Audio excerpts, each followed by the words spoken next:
The title of this mini podcast is Tells. According to a poker-playing website, a tell is any habit, behavior, or physical reaction that gives other players more information about your hand. And there are countless tells outside of poker that are interesting to know about and give clues to our underlying beliefs. Here are a few that I've noticed over the years. The person who frequents the all-you-can-eat buffets or loads up their plate to the hilt, Thanksgiving excluded, of course, has an underlying belief that there isn't enough to go around.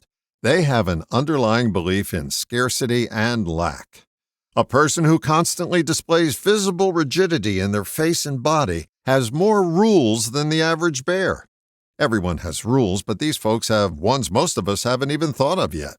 They tend to develop arthritis early and lean toward constrictive diseases that play havoc with their digestive organs and their heart. The person with a perpetual shit-eating grin, think actor Jack Black, has a penchant for overindulging, food, drugs, sex, alcohol, partying, etc., and have an appetite to try everything. They tend to be talented dreamers with both feet in the clouds, and every now and then they have a passing notion of reality. I'm sure you have your own list of tells. If the only objective was to find tells in other people, we'd have lots of information about others and very little about ourselves. What are your tells? What are you advertising to other people all the time that you're totally unaware of? What habit sits beneath the surface that causes your telling behavior? To find out, start giving credence to what people have been telling you for your entire life. Labels you've been ignoring under the umbrella of they don't know what they're talking about. Yes, they do.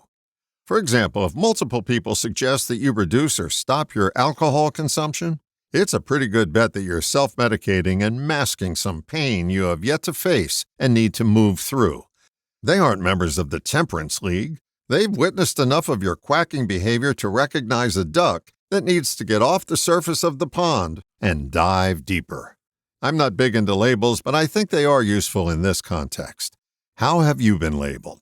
What labels do your family, friends, lover, and casual acquaintances have for you?